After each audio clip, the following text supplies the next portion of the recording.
No ar, o Via Justiça. Hoje nós vamos falar sobre o livro Contribuições da Neurociência à Implementação das Políticas Autocompositivas no Judiciário Brasileiro, lançado no mês de agosto. Nossos convidados, o desembargador do Tribunal de Justiça de Minas Gerais, Nilton Teixeira Carvalho, organizador do livro, e a professora e advogada Adriana Marra, especialista em gestão das emoções, também organizadora do livro. Desembargador, como definir a importância desse livro? Como que surgiu a ideia dele? Bom, o livro surgiu porque quando eu era terceiro vice-presidente do Tribunal de Justiça, convidei a Adriana para fazer uma palestra e era sobre neurociência. Então eu pedi para ela fazer um link da neurociência com o direito. E ela fez muito bem essa complementação. E aí, em seguida, falei, não, vamos escrever um livro, porque eu acho de suma importância a gente socializar esse conhecimento para que todos tomem conhecimento dessa nova proposta no direito. A professora Adriana Marra é diretora do Instituto Busca pela Excelência nos Resultados. Professora, o que é a neurociência? Como usar a neurociência na promoção de acordos judiciais? Prazer estar aqui. Quando a gente pensa em direito, em promoção de acordos, nós pensamos num direito tradicional, num direito puro, né, desembargador? No processo, nas leis, aquele direito frio. E aí, quando o Dr. Nilton me desafiou, me provocou, pedindo que eu fizesse essa relação das neurociências, eu falei, opa, mas atrás de todo o processo tem um ser humano. E a neurociência explica o funcionamento do cérebro, o funcionamento das emoções, do neocórtex, que é a nossa capacidade de raciocínio. Então dá para a gente fazer um link, sim. E aí eu fui estudando com essa lente e fui identificando que, por exemplo, numa audiência de conciliação, de mediação, o advogado consegue preparar melhor o cliente dele quando, por exemplo, menciona os detalhes da audiência, faz com que o cliente visualize ali aquele ambiente. Olha, primeiro vai ser assim, vão te chamar, o juiz vai te cumprimentar, senta numa cadeira, na outra. Então isso faz com que a parte se sinta mais familiarizada com aquele ambiente e a emoção diminui para que favoreça a capacidade cognitiva e racional, que é a principal característica que a gente precisa trazer em audiência para que um bom acordo aconteça. O desembargador Nilton Teixeira foi terceiro vice-presidente do Tribunal de Justiça de Minas Gerais na gestão anterior, quando também exerceu a função de coordenador do NUPEMEC, que é o Núcleo Permanente de Métodos Consensuais de Solução de Conflitos do Tribunal. Desembargador, quantos autores participam do livro e como são hoje as políticas autocompositivas do Judiciário? Bom, em torno de 6, 7 autores desse livro, Adriana, me lembre, né? São 11. 11? É porque tem dupla, né? Porque tem artigos conjuntos. Então são 11, e inclusive o Creito, né, que é um juiz do Sejusc aqui, do Centro de Mediação e Conciliação em Belo Horizonte, tem uma ampla experiência prática mesmo, né? Então, essas políticas autocompositivas, principalmente a partir da gestão anterior à nossa, foi implementada, tanto é que nós instalamos o Sejusc em toda Minas Gerais, nas 297 comarcas. Porque nós entendemos que a saída, né, porque a sociedade já estava cansada desse velho processo, demorado processo. Então, a saída vai ser através das políticas autocompositivas, mediação, conciliação, constelação familiar, no sentido de trazer uma política pacificadora, né? E não guerreira, como é a política através do processo. Então, a saída, e por simplicidade, por ser mais econômica, é através da política autocompositiva, chamada política pacificadora do século XXI. Professora Adriana, é difícil conseguir uma solução consensual de conflitos? Quais as técnicas para se obter esta solução? Pois é, aí a neurociência entra com embasamento, com ferramentas muito bacanas. Porque quando a gente pensa numa audiência de conciliação, de mediação tradicional, as partes já vêm com uma litigância, uma raiva uma da outra, o ambiente do fórum é visto como um ambiente muito hostil, de guerra mesmo, como o Dr. Nilton mencionou. Então as pessoas vêm armadas para reagir. E quando esse trabalho de conscientização, que a gente está indo para uma oportunidade de construir um acordo, e tem estudos que mostram que quando as partes conseguem convergir e construir esse acordo, ele permanece no tempo com muito mais qualidade, né, desembargador? Sim. Do que quando vem uma sentença. Quando vem uma sentença impositiva, um ou outro, ou os dois, acabam ficando insatisfeitos. E quando eles conseguem construir esse acordo, eles saem satisfeitos e aquele acordo prevalece no tempo. Então, a neurociência traz muita ferramenta assim, que facilita essa compreensão. O juiz Haroldo Dutra Dias assina o prefácio do livro. No texto, ele diz que todas as reflexões levantadas surgiram da prática. Desembargador Newton, como as políticas de autocomposição mudaram o judiciário brasileiro? Mudaram trazendo um direito mais humano, mais democrático. Porque, como a professora Adriana falou, essa sentença impositiva ditada pelo juiz não era nada democrático e prevalecia o lado técnico. As partes eram pouco ouvidas. Então, agora, as políticas autocompositivas chamam toda a sociedade para sentar na mesa e discutir os seus desencontros, os seus conflitos. Então, essa democratização do judiciário é de suma importância, né? Porque já fomos rotulados de ser a caixa preta, né? Não. Então, agora a sociedade também tem a sua participação na resolução desses conflitos o mais rapidamente possível. Doutora Adriana, como o processo de autocomposição ele consegue escuta atenta e respeitosa para a obtenção de um entendimento? Depende muito do comportamento dos advogados, em primeiro lugar. Eu acho que a leitura é muito válida, né, desembargador? Sim. Nos magistrados também e por consequência das partes. Então, juiz também, né, doutora Adriana? Sim, do juiz, dos promotores, dos servidores. Então, quando as partes entram na sala de audiência e o juiz, o promotor, os servidores dão um bom dia, seja bem-vindo, só esse tom, esse tratamento já acolhe a pessoa e aquele estado de alerta de que está num ambiente hostil, de guerra, já equilibra a emoção e ela se sente acolhida, sente que está num ambiente que está tudo sendo trabalhado favoravelmente para que eles construam um acordo. Então, é um conjunto, é um complexo de atitudes, de ambiente, de posturas que vão trabalhar favoravelmente ou desfavoravelmente para que um bom acordo resulte daquela oportunidade. Essas políticas, desembargador, autocompositivas, elas reduzem o grau de insegurança numa negociação? Por que é importante a redução desse grau de insegurança? Porque elas participam, né, ativamente. Elas são ouvidas. Um dos princípios dessas políticas é a escuta ativa. E aí é um pertencimento, porque elas se sente construtora do acordo. E por isso dá mais legitimidade e por isso também mais tranquilidade para essas pessoas, né? E só acrescentando um pouquinho que a doutora Adriana falou, hoje e depois desses 2 anos na experiência dessa política autocompositiva, nós entendemos que o juiz é um péssimo negociador. Por quê? Porque ele ainda está numa horizontalidade, numa razão de poder. E na hora que se senta à mesa por uma negociação, todo mundo tem que estar em igualdade, né? O juiz está numa verticalidade, quando nós todos temos que ficar numa horizontalidade, negociando, conversando. E o próprio juiz também, que às vezes não dá acordo, ele vai ser o julgador daquela causa. Então é um fator inibidor. Por isso que através do Conselho Nacional de Justiça, hoje nós temos os conciliadores. Então o juiz tem que declinar momentaneamente daqueles autos do processo, encaminhar para o Sejusc, que lá vai ter um mediador capacitado para ouvir as partes e para homologar os acordos, e por isso que vão ser bem cumpridos, porque as partes se sentem pertencentes. Elas construíram aquilo em várias mãos.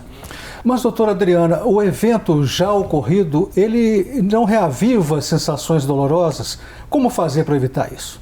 Reaviva. As partes muitas vezes, na grande maioria das vezes, chegam com essa muito aguerridos mesmo, muito reativos. E aí é o trabalho prévio do advogado de conscientizar os seus clientes que eles estão tendo uma oportunidade de construir um bom acordo, então que a raiva, a mágoa, o sentimento de vingança precisa ficar guardado e resolver em outra oportunidade, uma terapia, por exemplo, mas que ali é um momento de aproveitar para que eles construam um bom acordo e que os dois fiquem pacificados em relação à demanda ao litígio. Então é uma orientação e depois o comportamento das pessoas envolvidas dentro da sala de audiência. Mas, desembargador, as partes saem amigas ao final desse acordo? Saem amigas, porque supera, destrava, né? Sabendo ouvir, aplicando as técnicas das políticas autocompositivas, supera todos os impasses. É muito interessante essa proposta, porque, inclusive os advogados, todos que participam do acordo, a ponto de o acordo ser feito realmente conjuntamente. O advogado fala, não coloque, senão vai ser prejudicial para você. Uma parte ajudando a outra.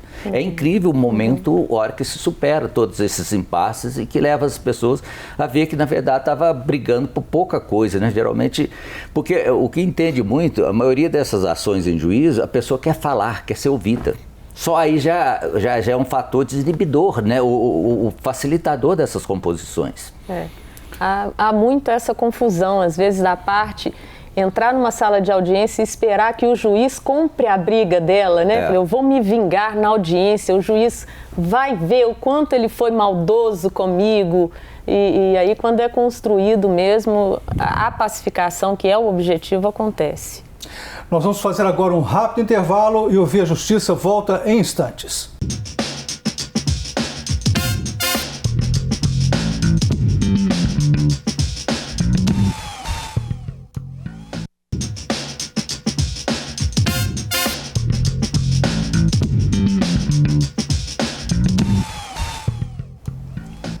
Estamos de volta com o Via Justiça, hoje falando sobre o lançamento do livro Contribuições da Neurociência à Implementação das Políticas Autocompositivas. Participam do programa o desembargador do Tribunal de Justiça de Minas Gerais, Nilton Teixeira Carvalho, organizador do livro, e a professora e advogada Adriana Marra, especialista em neurociência e gestão das emoções, também organizadora do livro. Desembargador, até que ponto a proposta do livro é inovadora? Inovadora no sentido de chamar a atenção de todos para que é possível nós conseguirmos um acordo com qualidade a partir da observância da neurociência, né? E também para quebrar o que nós temos falado muito também, no sentido de que houve um momento no direito que a ciência se isolou. Então nós estamos num momento de interdisciplinaridade, ou seja, nós precisamos comunicar com as outras ciências para que surjam melhores acordos, né? Então nós estamos conversando com psicólogos, com psiquiatras, estamos conversando com sociólogos e com a medicina em si. Então isso é de fundamental importância, né? Porque também, como eu falei, todos nós somos protagonistas desta proposta de autocomposição.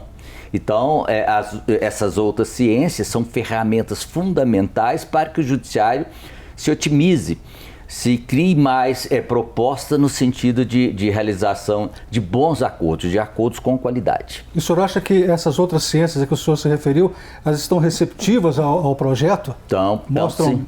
Muito bem, a partir inclusive do Centro de Mediação do Sejusc, onde nós temos psicólogos, assistentes sociais, né? Então é de fundamental importância. Houve uma modificação no mundo jurídico a partir dessa proposta, a partir do advento dessas novas ciências que estava apartada desde a teoria pura de Kelsen, né, que fez essa proposta, né, mas que foi um equívoco. Doutora Adriana, como mudar o cérebro, como afastar o hábito beligerante? Então, a gente tem vários tipos de ferramentas que o objetivo é fazer com que o estado emocional da parte, que está muito exacerbado quando ela enfrenta uma audiência, que ele seja reduzido para que favoreça o estímulo e o funcionamento da capacidade racional da parte, né? Porque dentro de uma oportunidade de uma autocomposição, a gente precisa refletir, a gente precisa pensar nas propostas, precisa pensar nas contrapropostas. E sempre que a emoção está muito alta, muito intensa, o racional fica prejudicado e a gente precisa inverter. Então, são técnicas como, por exemplo, o cérebro sempre vai buscar proteger a gente em relação à nossa sobrevivência. E então, as necessidades fisiológicas, assim, são coisas simples. Se a gente está com fome, com muito frio, com vontade de ir ao banheiro, essas emoções, essas necessidades fisiológicas vão comprometer a nossa capacidade de raciocínio durante a audiência. Então, por exemplo, o advogado que orienta o cliente esteja bem, chegue com bem-estar, assim, no estado confortável para participar daquela audiência, ele já está favorecendo que a capacidade cognitiva fique mais liberada e trabalhe a favor da construção daquele acordo. Então, são diversos pontos, assim, diversas sugestões e dicas que a gente traz no livro. Desembargadora, a gente sabe que mudanças culturais são difíceis, né? A história mostra que a sociedade sempre resolveu seus conflitos ao longo dos séculos, sempre de forma beligerante. Quais os obstáculos para essas mudanças culturais hoje? O obstáculo no próprio ensino jurídico do Brasil, primeiramente, que sempre formou guerreiros, né? Falava-se que o processo era uma batalha campal e que então a pessoa tinha que ir para a guerra. Mas já está mudando, porque agora já é obrigatória a disciplina de políticas autocompositiva no curso de Direito. Eu quero que seja também nos outros cursos, não só do Direito, dentro dessa proposta de multidisciplinaridade, né? Já é obrigatório, não? Já há 2 anos. Né? Eu acho pouco, um semestre, né? Porque aí muda, porque nós temos que superar essa cultura de todos nós que formamos dentro dessa proposta belicosa, né? Aguerrida. Mas estamos conseguindo através do sucesso dos acordos. Nós sempre usamos o acordo da Vale como paradigmático, né, que nós fizemos lá na terceira vista. Porque a partir daquele acordo, inclusive com entes públicos, o pessoal viu que é possível, sim, essas políticas e que é muito mais racional. Que as pessoas vão encurtar muitos anos de judiciário através desses acordos. Então, essa satisfação dessas resoluções estão sendo fundamentais para a mudança desse modelo aguerrido para um modelo pacificador. O que a senhora diz sobre a qualidade dos acordos, doutora Adriana?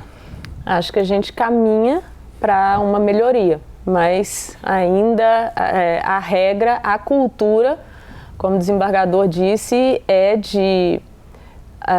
as políticas autocompositivas são pouco valorizadas, né, desembargador? Os próprios advogados muitas vezes ignoram, tratam com insignificância, então esse trabalho precisa ser melhorado, mas está acontecendo com essa conscientização de que o estudo, agregando essa multidisciplinariedade, a gente consiga construir melhores soluções e trabalhar essa qualidade dos acordos de uma forma mais eficiente, tanto para as partes quanto para o próprio judiciário, que a gente contribui para desafogar, diminui o custo, né? E alcança de verdade a pacificação social, que é o objetivo. Eu gostaria que o senhor falasse também sobre essa qualidade dos acordos. Sim, está melhorando. E nós, por exemplo, o segundo tribunal, né, de justiça do país, que é o de Minas Gerais, eu que ocupei a função de terceiro vice, é especificamente para implementação e materialização das políticas autocompositivas. E nós temos cursos diversos, né? Nós temos lá o NUPEMEC, que é um núcleo paritário, onde participa a sociedade, onde se discute as políticas autocompositivas. E a partir do Conselho Nacional de Justiça, existe uma grade uniforme para todo o Brasil, porque também, né, não é correto cada estado, cada município agir de uma maneira. Então os acordos estão melhorando em qualidade a partir desse facilitador que foi introduzido no Sejust, dessa pessoa especializada e competente para resolver esses acordos. Então o Judiciário de Minas tem contribuído e nós fizemos um diálogo com a OAB, fizemos um diálogo com o Ministério Público, fizemos um diálogo com a Defensoria Pública e todos estão imbuídos nessa proposta de essa superação dessa mentalidade aguerrida. Com relação a isso, pergunto para a senhora, doutora Adriana, o papel do advogado, do defensor, né, em relação a isso, como que deve agir para com o cliente? Qual que é o papel, pergunto logo em seguida para o senhor, do juiz que os juízes estão fazendo isso, estão entendendo bem essa proposta da conciliação? Para a senhora, doutora Adriana. Eu acredito que conduzir o processo com essa consciência de que a parte não está indo para uma guerra, ela está indo para compor uma solução que seja interessante para ela e que seja interessante para a outra parte. A gente ainda tem muito essa cultura aguerrida de litigância e do ganha-perde. Para eu ganhar, ele precisa perder. E não tem que ser assim. Eu abro mão de alguma coisa, eu compreendo o lado dele com a oitiva ativa, a outra parte sendo trabalhada, conscientizada pelo advogado. Nesse sentido também, nós conseguimos preparar as partes mentalmente para enfrentarem aquele desafio da audiência com a premissa de que eu preciso colaborar, é importante para mim, é bom para mim que eu colabore para a realização de um acordo, que eu saia daqui com um acordo.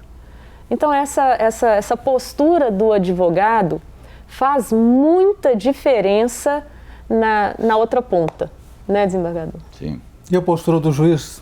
Do juiz, nós temos uma certa dificuldade dentro dessa proposta que nós falamos, que todos foram formados numa cultura belicosa. Mas está havendo melhoria. Os juízes encaminham para o Sejusc. Os juízes estão se afastando. Alguns antes eram resistentes em encaminhar os autos do processo para o Sejusc, para o Centro de Conciliação. Outros, eles mesmos queriam fazer a mediação, que nós falamos que é um fator inibidor, né? Porque as partes sabem que ele vai ser o julgador, e, portanto, ele vai trancar o diálogo, né? Porque ninguém vai se expor perante o juiz que vai julgar a causa na eventualidade de não surgir um acordo. Mas tem melhorando muito. E essa criação, a implementação dos Sejusc em todas as 297 comarcas de Minas contribui muito para isso. Porque o juiz tem que pensar também nessa proposta de que, dentro que nós falamos da democratização do Poder Judiciário, e trazer as partes também para a responsabilidade. Para o juiz isso é interessantíssimo, porque uma sentença, a responsabilidade é total dele. Agora, a partir do momento que as partes fazem aquele acordo, pronto, ele tem menos responsabilidade, eu diria responsabilidade nenhuma, porque a sentença aí é meramente homologatória. Então, graças a Deus, está modificando também a mentalidade do juiz, inclusive em segunda instância. Vários desembargadores, quando os autos do processo chegam aqui no tribunal, estão encaminhando, e nós temos um Sejusc de segunda instância. E tem havido acordo mesmo depois da sentença de primeira instância. Antes da gente partir para as considerações finais, doutora Adriana, veja aqui um capítulo, manejo das emoções na mediação. É claro, o cliente é preparado, né, para ir a uma audiência de conciliação, mas na hora lá, como acontece? Pode ele retroceder? Como que trata isso naquele momento ali da audiência? Acho que o advogado bem preparado, o juiz bem preparado, o promotor bem preparado, a gente consegue perceber que o medo, a insegurança da parte em audiência está fazendo com que fique comprometida essa capacidade cognitiva dele de pensar sobre as propostas, pensar sobre contrapropostas. Então, às vezes é hora do advogado pedir, às vezes até um minuto, né, conversar ali fora, falar, olha, a gente está construindo, vamos retomar, nós estamos construindo um acordo, não enxergue a outra parte como um adversário que queira te ganhar, te vencer, te matar ali, e vamos voltar à serenidade que nós conversamos e tal, e construir. Nós estamos chegando ao final do programa, vamos para as considerações finais, desembargador, e eu pergunto para o senhor, a política de autocomposição de litígios é um caminho sem volta? Caminho sem volta. É a política do século XXI, já chamada de política pacificadora, por causa dessa proposta. É democrática, é barata, é rápida e era aquilo que a sociedade estava almejando, né? Dentro daquela proposta, que esse processo sisudo, velho, demorado, devido ao processo legal é muitos anos, então foge, o tempo é dinâmico, a sociedade é dinâmica, é fluida, então nós precisávamos de uma solução. E a solução é a mais barata possível que nós encontramos através dessa política sem volta, que são as políticas autocompositivas. Considerações finais da senhora, doutora Adriana? É o bom, bonito e barato, né, doutor Newton? Porque é eficiente, alcança o objetivo e de verdade diminui muito o custo disso tudo, né? Bom, então, eu acho que esse trabalho do judiciário a turma do direito somos pessoas mais conservadoras, então a gente precisa mesmo continuar nesse caminho de pensar nas outras áreas como complementares, que vão trazer mais conhecimento para que a gente componha cada vez mais e encontre melhores soluções. Muito obrigado à senhora, muito obrigado ao senhor pelas participações. O Via Justiça de hoje termina aqui. Nós conversamos com o desembargador Nilton Teixeira Carvalho e com a professora e advogada Adriana Marra. Fale conosco pelo e-mail viajustiça@amages.com.br e acompanhe a gente também pelas redes sociais da Amages. Obrigado pela audiência.